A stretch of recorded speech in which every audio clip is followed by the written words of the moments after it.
What's up guys, Mr. Razor Beach here. In this video, let's talk about the 10 most horrifying tech fails ever. So without being waited, let's get started.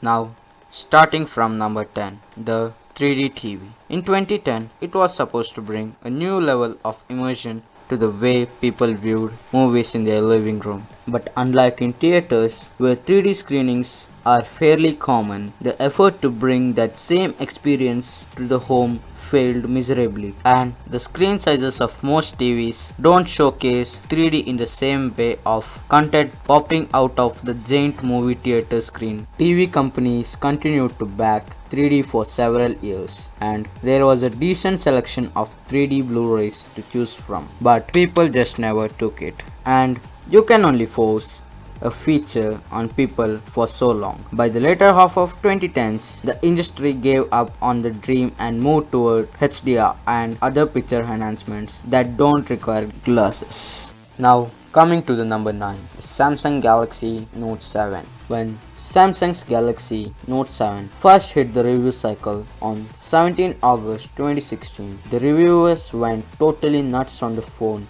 how wonderful it was. When Note 7 reviews have hit the internet, they said, "Oh, it's the best designed smartphone ever." But that was until the first phone exploded, along with part of Samsung's reputation. By the 1st of September 2016, there had been reports of at least 35 Galaxy Note 7 bursting into flames. Samsung issued a humble and apologetic statement in which the company announced it was recalling the Note 7 and issuing replacement devices. Okay, fine, except they promptly also began catching fire, including at least one on a plane, which caused the TSA to ban all Note 7s. Samsung was in all the headlines, but not in a good way. The company's decision to finally own its exploding phones and make good by replacing them with different models was probably what saved the company's rep back in 2016. Number 8. The Magic Leap. When Google suddenly helped to put $500 million in Magic Leap's coffers, the little known AR startup suddenly seemed poised to change everything. Even though people knew nothing about this product, and Magic Leap worked hard to keep things that way. It illustrated lofty sounding patents with a grab bag of stolen sci-fi imagery, and promised its work would transcend what can be contained in a physical product.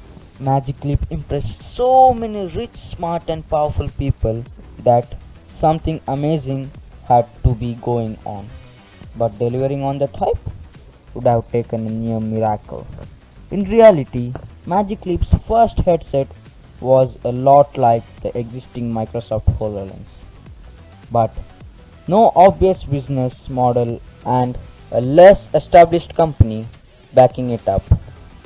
Magic Leap has now raised $2.6 billion, but reportedly only has 6,000 sales to show for it. When it comes to tech fails, never forget Cyberpunk.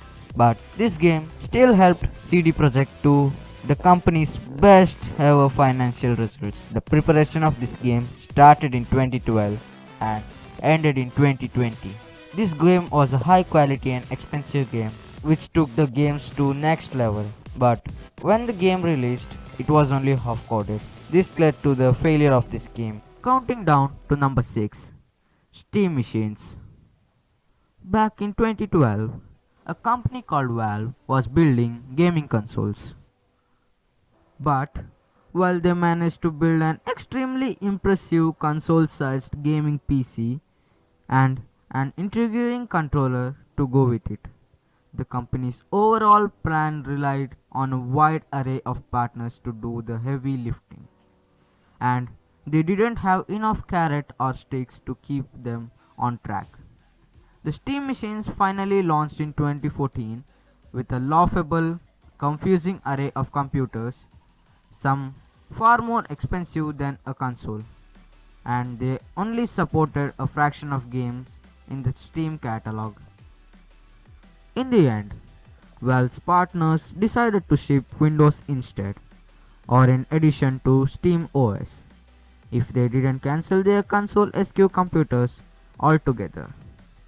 Valve quietly hid the Steam Machine section of its store last year and put the Steam controller, the last remaining piece of its failure initiative, on a $5 fire sale on November. And if you are enjoying this video, a sub to the channel will be mind blowing. Number 5. The Lily Drone. It is a fully waterproof drone that can follow you down a mountain, take off when you toss it into the air, then automatically take your pictures. Even in 2019, that sounds like the best drone ever. But this 2015 idea was a crowdfunding disaster. After years of hype and anticipation, it was revealed that company's promo video was a scam, likely faked using footage from GoPros that may have even been carried by a DJI drone instead of Lily itself. Eventually, they never shipped a single unit out of the 60,000 pre-orders it received and got sued by the San Francisco District Attorney's Office. Number 4. The HTC First, also called the Facebook phone. The early 2010s were a good run for Facebook, a company that got so cocky that it thought releasing a phone dedicated to Facebook button akin to the Netflix button on every smart TV remote. It partnered with HTC to launch the Status and Salsa, two phones that premiered to nearly no fanfare, then tripled down to the concept with the HTC First, an Android device with a custom Facebook home skin. Strangely, it turns out that people liked using Facebook at the time. No one wanted to admit using it so often that they needed a Facebook timeline photo splattered across their wallpaper at any given moment. Google Nexus Q. Everyone was confused by Google's Nexus Q when it debuted in 2012, including The Verge, which is probably why the bowling ball of a media streamer crashed and burned before it even came to the market. Priced at $299 plus another $399 for the speakers and $49 for the cables, the Google Nexus Q was incredibly expensive for what amounted to a gimmicky paperweight. It only streamed Google's entertainment apps, including Google Play Music, which is dead now.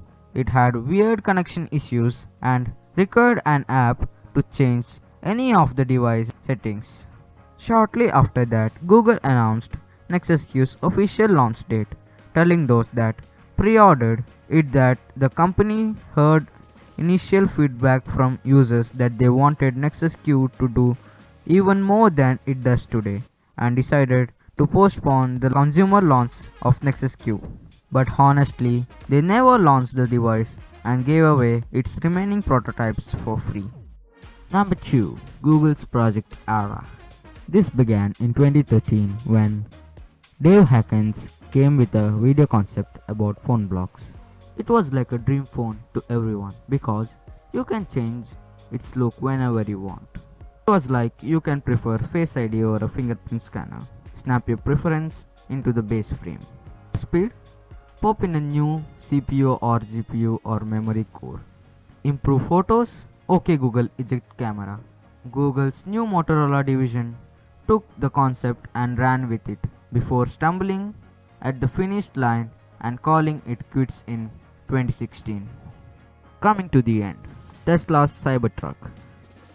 The Cybertruck was unveiled at Tesla Design Studio in Los Angeles on 21st November 2019. During the unveiling, Tesla claimed that the Cybertruck's armor glass windows were virtually unbreakable, but two windows shattered when Franz von Holzmann threw a metal ball at them. Musk jokingly claimed that the ball didn't make it through and will fix in the post. He later explained that the windows were damaged because in an earlier demonstration, The door was hit by a sledgehammer and that cracked the base of the glass. So guys, thanks for watching. I'm Mr. Razor Beast and stay tuned till the next video.